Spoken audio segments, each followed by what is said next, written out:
I didn't tie that kid's shoelaces because I'm some saint who loves children. I did it because my bus had already left, I had nowhere to be, and frankly I was bored out of my mind. The sidewalk was crowded with people rushing past, but this little boy sat there on his knees crying like the world had ended. Everyone ignored him like he was invisible. I stopped walking and crouched down to his level. "You sit here every day?" I asked, trying to sound casual instead of concerned. He looked up at me with tears streaming down his face, like I was the first person who'd actually noticed him in hours. "My dad forgets me," he said, voice small and broken. That sentence hit me harder than I expected. A child shouldn't say something like that so casually, like it's just part of his routine. "Forgets or comes late?" I asked, hoping maybe it was just bad traffic or work delays. "Both," he said with a shrug, and there wasn't even anger in his voice, just acceptance, like he'd already given up expecting better. I picked up his shoelaces and started tying them using the bunny ears method. My mom taught me when I was 5. "Okay, so one rabbit here, another rabbit there. They give each other a hug, and there, knots done." He giggled for the first time, and I swear his whole face changed. "You're weird," he said, but he was smiling now, so I counted it as a win. "Thanks. I get that a lot. I'm Eden. What's your name?" "Colin." Just then, a black SUV screeched to a halt right next to us. Tires loud against the pavement. The driver's door swung open and out stepped a man in an expensive suit, looking both irritated and exhausted. But when his eyes landed on me sitting there with Colin, tying his shoes, his entire expression shifted. First came shock, then guilt, then something else I couldn't quite name. Relief, maybe. "Colin," he said, and his voice was tight, controlled, like he was holding back a storm of emotions. Colin immediately went stiff, like he'd just put on armor. "Hi, Dad," he replied, and the word was so emotionless, it made my chest ache. I could tell everything I needed to know about their relationship from that one exchange. The man, Colin's father, turned his attention to me. He had a sharp jawline and cold gray eyes that probably intimidated people in boardrooms, but for just a few seconds, there was warmth there, like someone had cracked through ice. "You helped him," he said, and it wasn't really a question. "Just the shoes," I replied, standing up and brushing dirt off my jeans. I didn't want this to become awkward or drawn out. He nodded, then gently guided Colin into the car. But before driving off, he rolled down the window and looked straight at me. "Bruce Hale. And thank you." Then he drove away. He didn't smile, not exactly, but there was this strange softness on his face that stuck with me long after the SUV disappeared around the corner. The next day, I was sprawled on my couch watching some mindless show on Netflix, when my phone rang. Unknown number. I almost didn't answer, but curiosity got the better of me. "Eden?" The voice on the other end was deep, authoritative. "Bruce Hale speaking. I need to meet with you." My brain completely froze. This was the last thing I'd expected. Why?" I managed to ask. "Come to Pinwood Cafe. 6 o'clock sharp. I'll explain everything then." And then he hung up. Just like that. No goodbye. No additional context. Nothing. I sat there staring at my phone, wondering if I'd somehow gotten myself into legal trouble. Had I done something wrong? Was he going to accuse me of something? Or was this about something else entirely? I had no idea, and the uncertainty gnawed at me for the rest of the day. By the time 5:30 rolled around, I'd changed my shirt 3 times and was second-guessing whether I should even go. But in the end, curiosity won. I grabbed my jacket and headed out the door, my heart pounding harder than it should have been for a simple coffee meeting. Pinwood Cafe was one of those upscale places, with exposed brick walls and soft jazz playing in the background. When I walked in, I spotted Bruce immediately. He was sitting in a corner booth with his laptop open, but his eyes were fixed on the entrance. The moment I stepped inside, his gaze locked onto me like he'd been waiting specifically for this moment. I walked over cautiously. "Mr. Hale?" He closed his laptop and gestured to the seat across from him. "Eden, sit down. Would you like coffee?" "Sure. Thanks," I said, sliding into the booth. The waiter came over, took our orders, and left us in awkward silence. Bruce didn't waste time with small talk. "Colin asked me about you this morning. Do you know how rare that is?" I raised an eyebrow, genuinely confused. Rare that he asks about someone's name. Bruce finally made proper eye contact, and the intensity of his stare made me shift uncomfortably in my seat. Rare that he cares enough about a stranger to remember them at all. That statement landed heavy. I realized then that Colin's situation was far more complicated than I'd initially thought. Look, Mr. Hale. Bruce. Just call me Bruce. Bruce. I corrected myself. I still don't understand why I'm here. He leaned back, arms crossed, studying me like I was some kind of puzzle he needed to solve. I want you to be part of Colin's life. Officially. Wait. What? Like, a tutor? A babysitter? A mentor? A companion? Someone he actually trusts and feels safe opening up to. He paused, and I could see this wasn't easy for him to say. I'm not enough for him. He runs away from me emotionally. But with you he connected instantly. My chest tightened, hearing a grown man, a successful CEO, admit he wasn't enough for his own son was unexpectedly painful. Bruce. I'm just a college dropout working part-time at a retail store. I'm not a trained child psychologist or anything. I don't need trained professionals. I've already tried those. I need someone real. Someone who can naturally understand him. His voice cracked slightly, and I realized this vulnerability was costing him something. The salary is negotiable and will be generous. You'd spend weekdays with Colin's school pickup, homework help, planning activities. Just don't let him feel alone the way I always have. I thought about it. The offer was unconventional, maybe even strange. But something inside me was pulling toward this. Okay, but on a trial basis. If Colin isn't comfortable or things get weird, I'm out. No drama. Bruce smiled for the first time, small, barely there, but unmistakably real. Fair enough. We have a deal. The first week went smoother than I expected.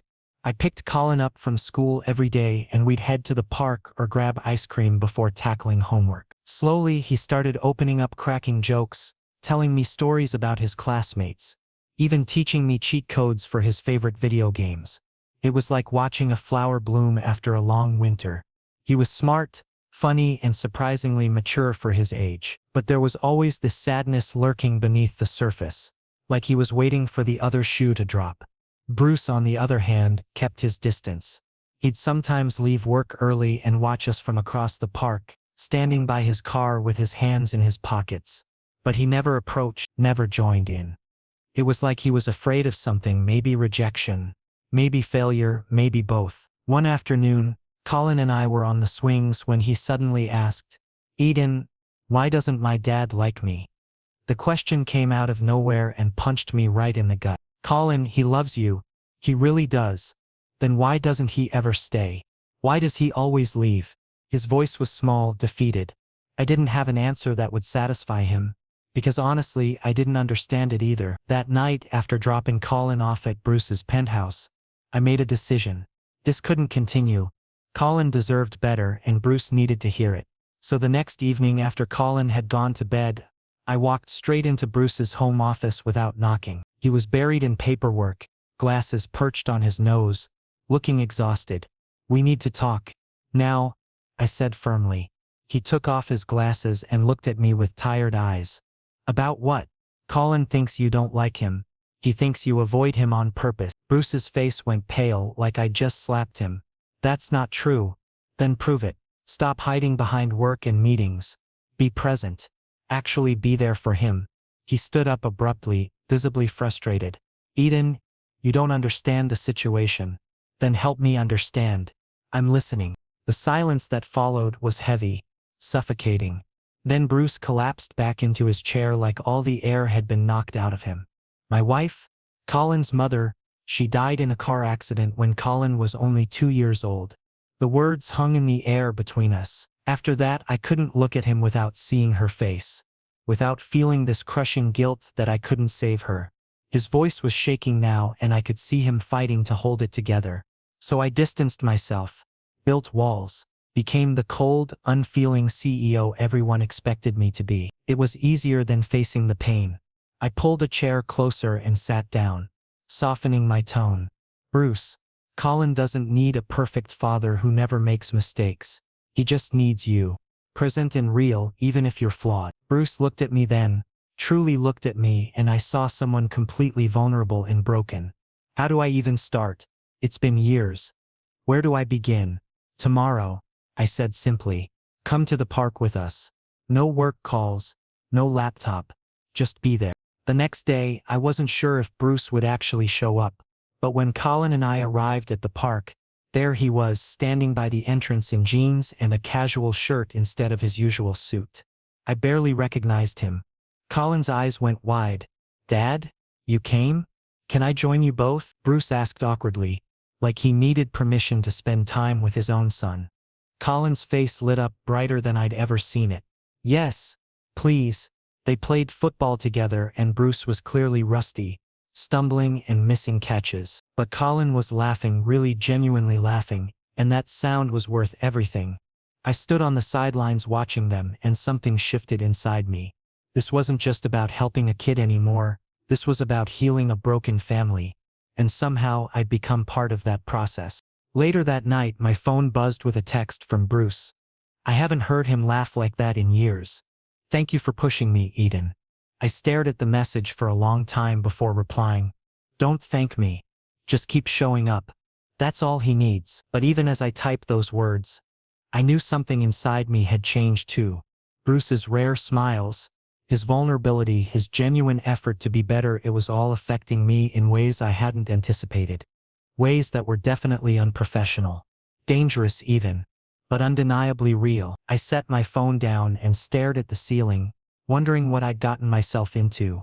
This was supposed to be a simple job, help a kid, earn some money, move on. But nothing about this felt simple anymore. Bruce wasn't just Colin's father. He was becoming something more to me. Something I couldn't quite name yet. And that scared me more than I wanted to admit. Over the next few weeks, Bruce continued showing up. He attended Colin's soccer games, helped with science projects, even learned how to make Colin's favorite pancakes, badly, but he tried. The transformation was gradual but undeniable. The cold, distant CEO was slowly becoming a real father, and with each passing day I found myself drawn deeper into their world. One evening, after Colin had fallen asleep, Bruce and I sat on his balcony overlooking the city. The silence between us was comfortable now. Familiar. I never thought I'd get a second chance at this, Bruce said quietly, not looking at me. At being a father? At being human, he corrected. Then he turned to face me and the vulnerability in his eyes took my breath away. You gave me that, You reminded me what it feels like to actually care about something beyond quarterly profits and board meetings. I didn't know what to say. My heart was pounding, and every instinct told me to leave before this went somewhere it shouldn't. But I stayed because despite everything, the complications, the professional boundaries, the uncertainty, I wanted to be there. With them, with him, and that realization terrified me. Things between Bruce and me started changing in ways I couldn't ignore anymore. It wasn't just about Colin now. It was about the way Bruce looked at me when he thought I wasn't paying attention, or how his hand would linger on my shoulder when he thanked me for something. There was an unspoken tension building between us, and we were both pretending it didn't exist. One Friday evening we decided to cook dinner together, all three of us. It turned into beautiful chaos. Flour ended up everywhere. Colin appointed himself head chef and bossed us around mercilessly, and somehow we managed to burn the chicken while undercooking the vegetables. Dad? You're terrible at this. Colin laughed, and Bruce just grinned sheepishly. I'm better at business deals than cooking, apparently. At one point Bruce and I both reached for the same spice jar. Our hands collided, and we froze. Eye contact. His gray eyes held mine for several seconds too long, and I felt electricity run through me. Sorry, I whispered, pulling back. Don't be, he replied, voice low and rough in a way that made my stomach flip. Thankfully, Colin was too busy taste-testing pasta sauce to notice the moment between us. But I noticed. God, did I notice. After dinner, Colin crashed on the couch watching cartoons, exhausted from all the cooking excitement. Bruce and I cleaned up the kitchen in companionable silence, moving around each other like we'd done this 100 times before. Eden, Bruce said suddenly, breaking the quiet. I turned to look at him. Yeah? You've changed my entire life these past few months. You know that, right? I laughed nervously, deflecting. I just helped with some basic parenting stuff. No. He set down the dish he was holding and turned to face me fully. You did so much more than that. You reminded me how to feel, how to live instead of just exist. My throat went tight. This conversation was heading somewhere I wasn't sure I was ready for. Bruce? He stepped closer, invading my personal space in a way that should have felt threatening, but instead felt inevitable. I'm not paying you just to help Colin. I'm asking you to stay because you've become essential to both of us. You're family now. Family. The word hit me like a freight train. I wanted to say something, anything, but my brain had completely short-circuited. I should go, I blurted out, grabbing my jacket off the chair, because if I stayed one more minute, I was going to do something stupid, something that would cross every professional line we'd carefully maintained. But as I reached for the door handle, I heard a small voice behind me. Are you leaving forever? I turned to see Colin standing there in his pajamas, eyes filled with fear. My heart shattered into a million pieces. No, buddy. I promise I'm not going anywhere. He ran over and hugged me tightly, and I held him close, feeling Bruce's intense gaze on both of us. In that moment, I realized I was already in too deep. There was no walking away from this family now, even if I wanted to. And the terrifying truth was, I didn't want to. The following week, Bruce started becoming more openly affectionate in subtle ways. A hand on my back when we walked through doors, sitting closer to me on the couch during movie nights with Colin, making my coffee exactly how I liked it without me asking. It was like he'd made some internal decision and was slowly acting on it, testing boundaries to see if I'd pull away. I didn't. One Sunday morning I was making pancakes with Colin when Bruce walked into the kitchen. He moved past me to grab a coffee mug, but his body pressed against mine for just a moment longer than necessary. Morning, he said softly, looking directly at me with a small smile. Not at Colin. At me. My face heated up and I focused very hard on flipping pancakes to avoid meeting his eyes. This was getting out of hand. Then came the company family day event.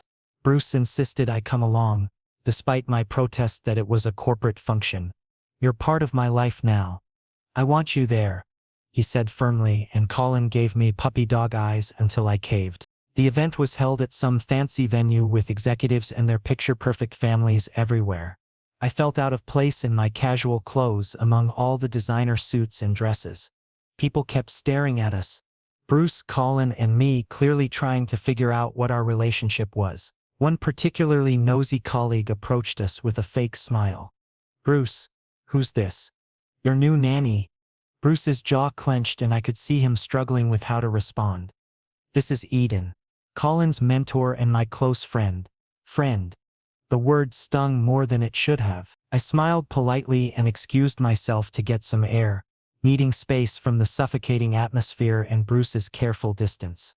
That evening, after we'd dropped the exhausted Colin off at home and put him to bed, I confronted Bruce in the hallway. Close friend, I asked, unable to keep the hurt out of my voice. He looked guilty. Eden. It's fine. I get it. Professional boundaries and all that.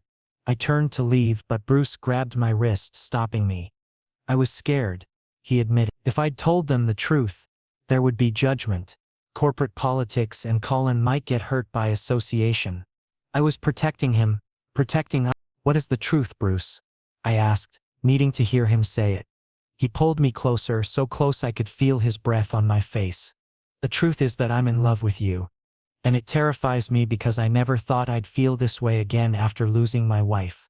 My heart stopped. Everything I'd been feeling, everything I'd been trying to ignore, suddenly made sense. Bruce, tell me you feel it too. Please, tell me I'm not imagining this connection between us. Instead of answering with words, I kissed him. It was desperate and real, and everything I'd been holding back for months. When we finally pulled apart, Bruce rested his forehead against mine. Stay, he whispered. Not as Colin's mentor. Stay as part of this family. As mom. I looked into his eyes and saw everything I'd been searching for without knowing it. Home. Safety. Love. Okay, I whispered back. I'll stay. And in that moment, everything changed. We weren't just mentor and father anymore. We were something infinitely more complicated and beautiful. We were becoming a real family. Months had passed since that first day on the sidewalk, and Bruce had transformed into someone I barely recognized from our initial meeting. He attended every single one of Colin's school events without fail. Science fairs, parent-teacher conferences, even the awkward elementary school plays where kids forgot their lines. He'd started reading bedtime stories with different character voices that made Colin giggle uncontrollably. Weekends were no longer spent in his office but hiking mountain trails or exploring museums, with Colin bouncing between us asking endless questions about dinosaurs or space or whatever captured his imagination that day. Watching them together filled me with this warm feeling I couldn't quite name, but it also left me in this strange liminal space. I was Colin's mentor, sure, but what was I to Bruce? An advisor? A friend? Something I couldn't define? The lines had blurred so much I couldn't see them anymore. I'd started noticing the way Bruce watched me when he thought I wasn't looking. When I spoke, he gave me his complete, undivided attention, like every word mattered. When I laughed at something genuinely funny, his mouth would twitch like he wanted to smile too, but had forgotten how the muscles worked. There was this awareness between us, this electric current, that neither of us acknowledged out loud. One Friday evening, we decided to make dinner together as a family activity. It turned into absolute beautiful chaos within minutes. Flour covered every surface. Colin had appointed himself executive chef and was ordering us around like we were contestants on a cooking show. "Dad, you're burning the garlic.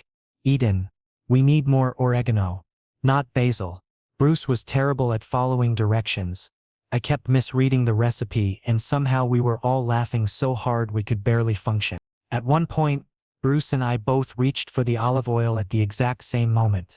Our fingers tangled together and we both froze. The eye contact lasted several beats too long, charged, intense, impossible to ignore. My heart was hammering so loud I was sure he could hear it. "My fault," I managed to whisper, pulling my hand back quickly. "No harm done," he replied, but his voice had dropped to this low, rough tone that did things to my nervous system. Colin was too absorbed in taste testing the sauce to notice the moment crackling between his father and me. Thank God, but I noticed. I noticed how Bruce's fingers had deliberately brushed against my wrist before letting go, how his gaze lingered on my face for just a second longer than necessary. After we finally managed to produce something edible and Colin had exhausted himself eating too much garlic bread, he stumbled off to his room to crash. Bruce and I were left alone in the kitchen, washing dishes in comfortable silence. Well, comfortable until Bruce suddenly spoke without looking at me. "Eden, you've fundamentally altered everything about my existence these past months." I let out a nervous laugh, uncomfortable with the weight of that statement. "I just showed up and helped out with basic stuff.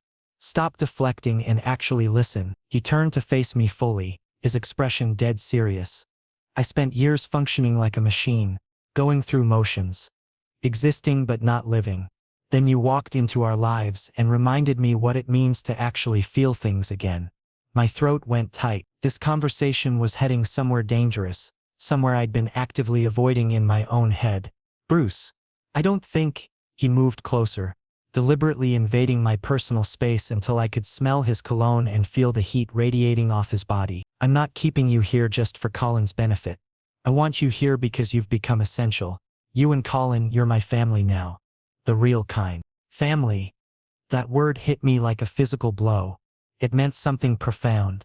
Something that terrified me because I wanted it so badly. "I need to leave," I said, suddenly, panic rising in my chest. I grabbed my jacket off the back of the chair, hands shaking slightly. If I stayed another minute, I was going to do something irreversible, something that would cross every professional boundary we'd carefully maintained. But as my hand touched the doorknob, I heard a small, frightened voice behind me.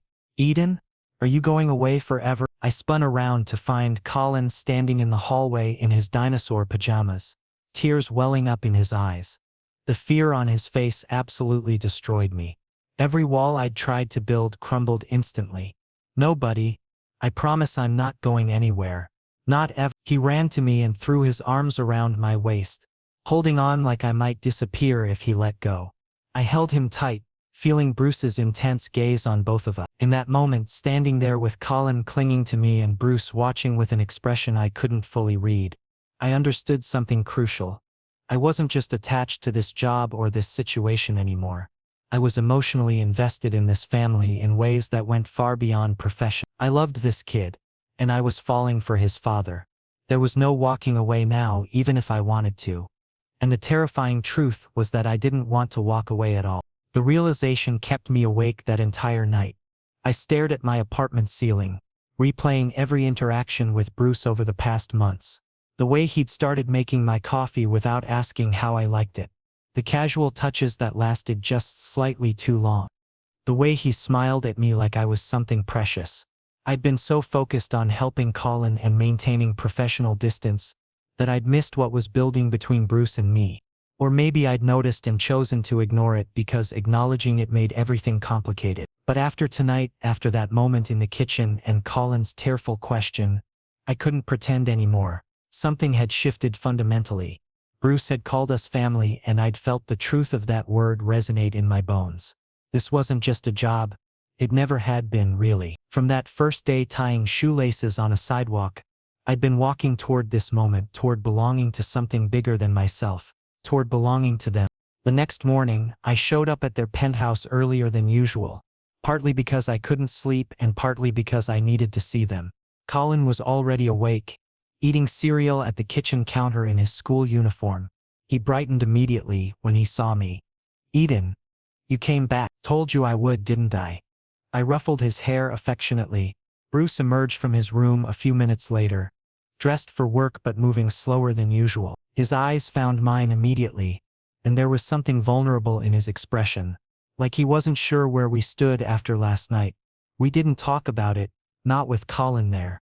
But throughout the morning routine of getting Colin ready for school, there were these moments. Bruce's hand on the small of my back as he moved past me in the kitchen. Our fingers brushing when we both reached to hand Colin his backpack. The way he said my name like it meant something more than just an identifier. After I dropped Colin at school, I sat in my car for a long time, hands gripping the steering wheel. Everything was different now. The unspoken things between Bruce and me couldn't stay unspoken forever. Eventually, we'd have to address what was happening. But for now, I drove back to their building, let myself in with the key Bruce had given me weeks ago, and found him still there. He was standing by the floor-to-ceiling windows, staring out at the city with his hands in his pockets. He turned when he heard me enter. "I thought you'd go home after drop-off. We should talk," I said simply. He nodded slowly. "Yes, we should." But neither of us moved. We just stood there, several feet apart, the morning light streaming through the windows and illuminating all the things we'd been avoiding saying. Finally, Bruce spoke, his voice quiet but steady. "I meant what I said last night, about you being family, about needing you here." "I know," I replied. "That's what scares me, because I feel it too, and I don't know what to do with that." Something flickered across his face, relief maybe, or hope. "We don't have to figure it all out right now. We can take this slow, but I need you to know that this," he gestured between us. "Whatever this is, it's real for me. You're real for me." My heart was racing, but I managed to nod. "It's real for me too." And that was enough for now. We didn't need grand declarations or dramatic confessions. We just needed to acknowledge that something significant was happening between us. Something worth exploring carefully. Bruce smiled then, that rare, genuine smile that transformed his entire face. "Okay. Good. Good," I echoed. And somehow, despite all the complications and uncertainties ahead, everything felt right, like pieces of a puzzle finally clicking into place. After our conversation, I made a conscious decision to maintain some professional distance. Not because I wanted to, but because I needed time to process everything. Bruce, however, seemed to have made the opposite decision. He became gradually, deliberately more affectionate in subtle ways that drove me absolutely crazy. One Sunday morning, I was making pancakes with Colin when Bruce entered the kitchen. Instead of going around me to reach the coffee maker, he moved directly behind me, his chest briefly pressing against my back as he reached past my shoulder for his favorite mug. "Good morning," he said softly, and the words were clearly meant just for me. Not for Colin, who was busy mixing batter. Just for me. The intimacy of it made my face heat up, and I focused intensely on the pancake griddle to avoid meeting his eyes. This became the new pattern. Bruce finding excuses to be close, to touch casually, to look at me like I was something worth studying. It was subtle enough that Colin never noticed, but obvious enough that I felt constantly off balance. Then came the company Family Day event. Bruce's corporation hosted it annually, and this year he insisted I attend. "It's a work thing, Bruce. I don't belong there," I protested. "You're part of my life now. That means you belong wherever I am." The certainty in his voice left no room for argument. Colin deployed his most effective puppy dog eyes, and I found myself agreeing despite my reservations. The event was held at some upscale venue with manicured lawns and fancy catering. Executives mingled with their spouses and children, everyone dressed impeccably. I felt out of place in my department store khakis while Bruce wore a tailored suit that probably cost more than my monthly rent. But he stayed close to me the entire time, one hand occasionally resting on my lower back as he introduced me to colleagues. People stared. I could see them trying to figure out our relationship, confusion evident on their carefully neutral faces. A particularly bold colleague approached us with a wineglass in hand and a fake smile plastered on. "Bruce, I don't believe we've met your friend? Is this your new personal assistant?" The implication in his tone was clear and condescending. Bruce's jaw tightened visibly, and I felt his hand press more firmly against my back. "This is Eden. He's Colin's mentor and someone very important to me." He hesitated just slightly before adding, "A close personal friend." Friend. The words stung more than I wanted to admit. I understood why he said it. We were in a professional setting. His career was at stake and Colin's well-being had to be considered. But it still hurt. This careful distance he was maintaining publicly while being so different privately. By the time we left, I was exhausted from smiling politely and deflecting invasive questions. Colin had fallen asleep in the back seat within minutes of leaving the venue. Bruce carried him inside and tucked him into bed with a gentleness that always surprised me. When he returned to the living room where I was gathering my things to leave, I couldn't keep quiet anymore. "Close personal friend?" I asked, trying to keep my voice neutral. He looked guilty immediately. "Eden, I can explain." "You don't need to explain. I understand completely. Professional boundaries exist for a reason." I picked up my jacket, ready to leave before this conversation went somewhere painful. But Bruce caught my wrist, stopping me. "I was scared," he admitted quietly. "If I'd told them the truth, whatever the truth even is, there would be judgment. Corporate politics, whispers that could affect Colin socially. I was protecting all of us." "What is the truth then?" I asked, turning to face him directly. The question hung heavy between us. Bruce pulled me closer, eliminating the space between us until we were standing so close I could count his eyelashes. "The truth is that I'm in love with you," he said, voice raw and honest. "And it absolutely terrifies me because I never imagined feeling this way again.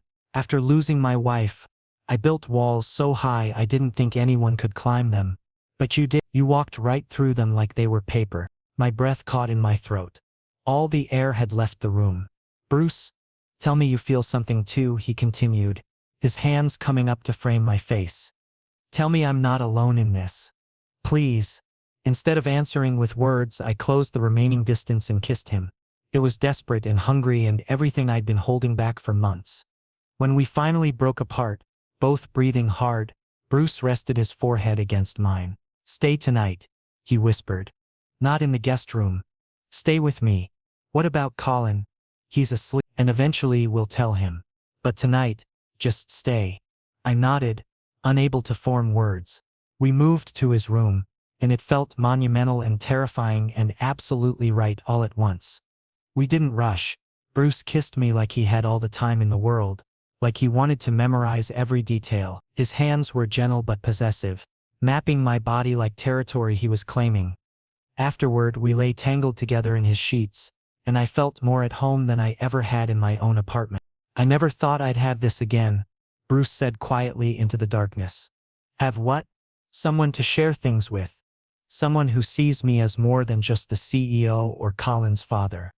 Someone who sees the actual person underneath." I turned to look at him. In the dim light filtering through the curtains, he looked younger, less guarded. "I see you," I promised. "All of you." He kissed me again, softer this time.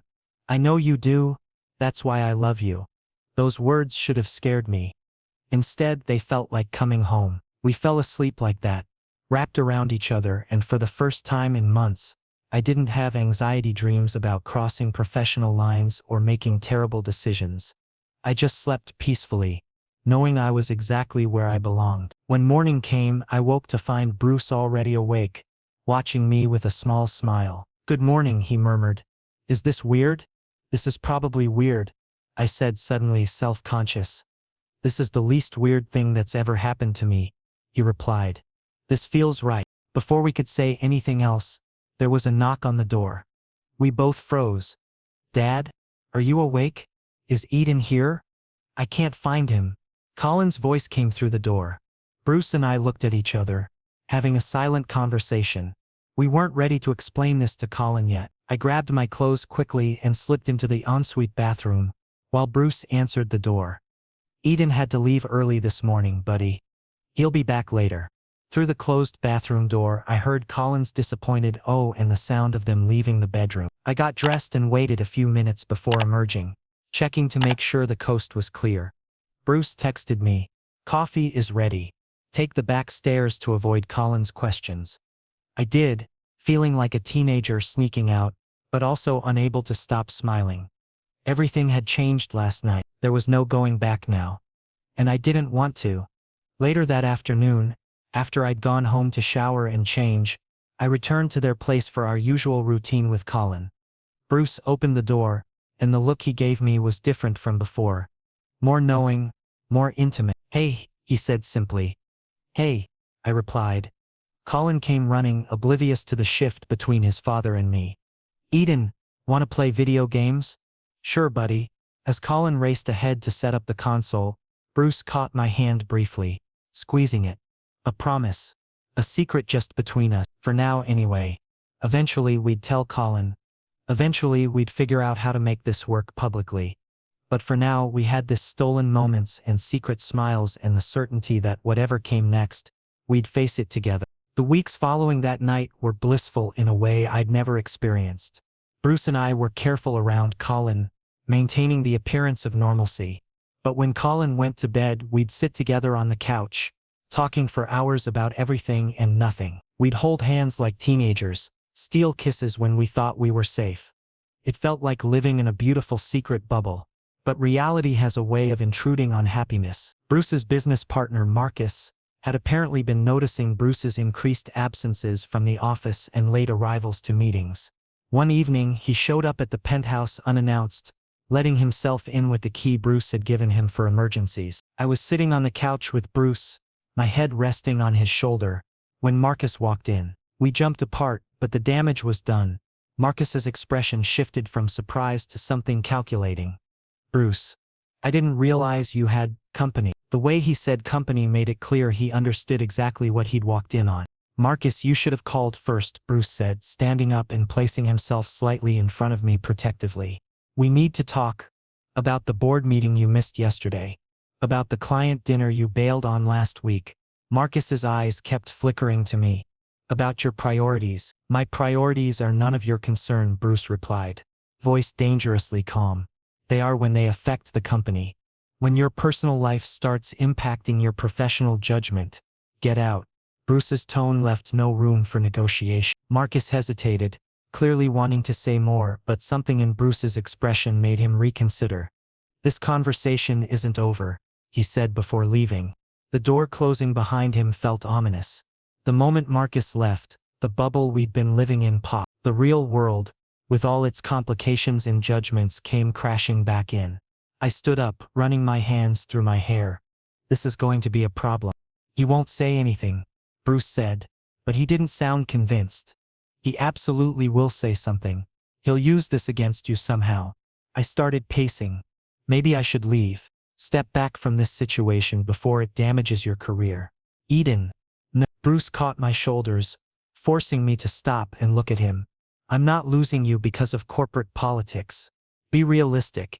Your company, your reputation, Colin's future, all of it could be affected by this. By us." My voice cracked slightly on that last word. "I don't care." The simple statement hung between us. You should care.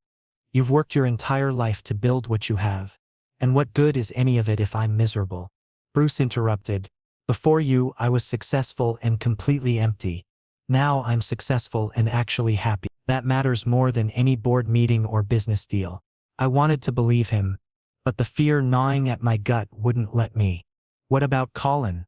What happens when other parents start talking? When kids at school hear rumors? Then we deal with it, together.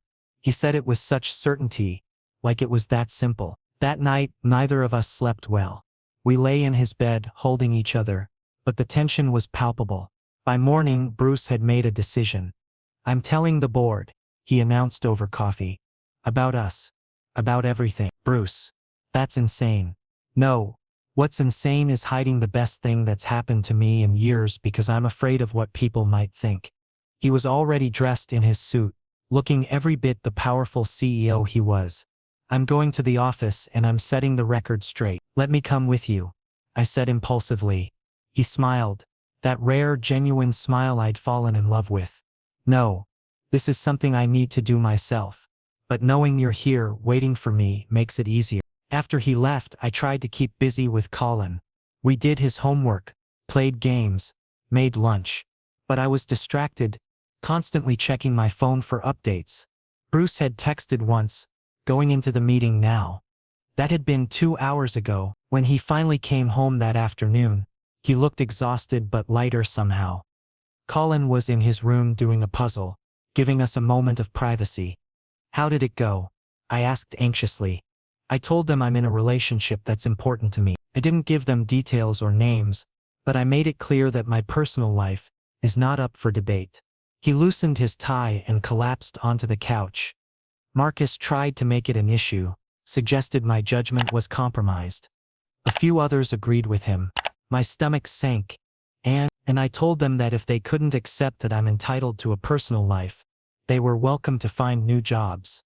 I built that company from the ground up. I'm not apologizing for being happy. He pulled me down next to him. It got tense. There were threats of resignation, but ultimately they backed down because they need me more than I need them. I leaned against him, feeling a mix of relief and lingering worry. This isn't over, is it? Marcus isn't going to let this go. Probably not, but I'm done hiding, done compartmentalizing my life into acceptable pieces. He tilted my chin up to look at him. I want this us to be real. Public, not something we only have behind closed doors. What about Colin? We haven't even told him yet. Then let's tell him. Tonight. The thought terrified me, but Bruce was right. We couldn't keep this secret forever. That evening, after dinner, Bruce gathered us all in the living room. Colin looked between us curiously. Are we having a family meeting? He asked. Sort of, Bruce said, glancing at me for support. I nodded, and he continued. Colin, you know how much Eden means to both of us, right?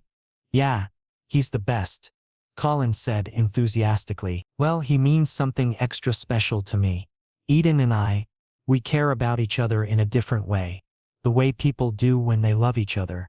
Colin's face scrunched up in confusion for a moment, processing. Then his eyes went wide. Like, boyfriend kind of love? Bruce nodded. Yes, like that. Is that okay with you? I held my breath, waiting for Colin's reaction. This was the moment that could make or break everything.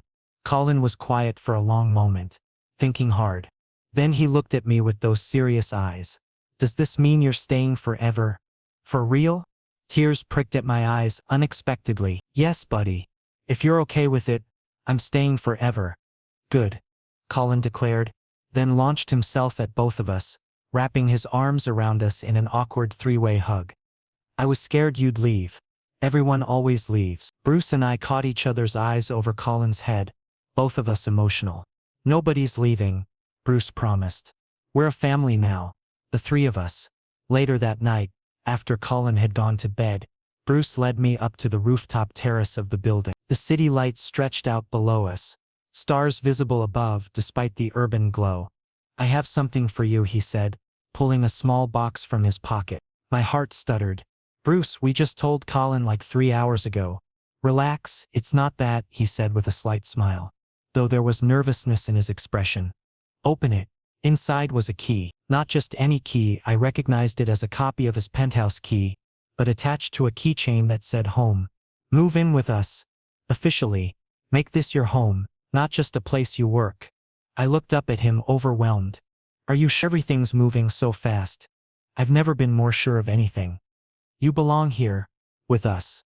With me. He took my hand and I could feel it trembling slightly. I know it's fast. I know there will be challenges ahead. Marcus. The board, society's opinions, all of it, but I also know that I don't want to spend another day pretending you're just Colin's mentor. You're so much more than that.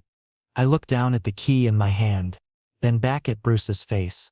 In his eyes I saw everything I'd been looking for without knowing it. Security. Love. Home. Yes. I said simply. Yes, I'll move in. He kissed me then under the stars and it felt like a promise. A promise that whatever came next, the judgments, the obstacles, the uncertainties, we'd face it together. As a family. When we finally went back downstairs, I didn't go to the guest room. I went to our room. Our home. Where I belonged.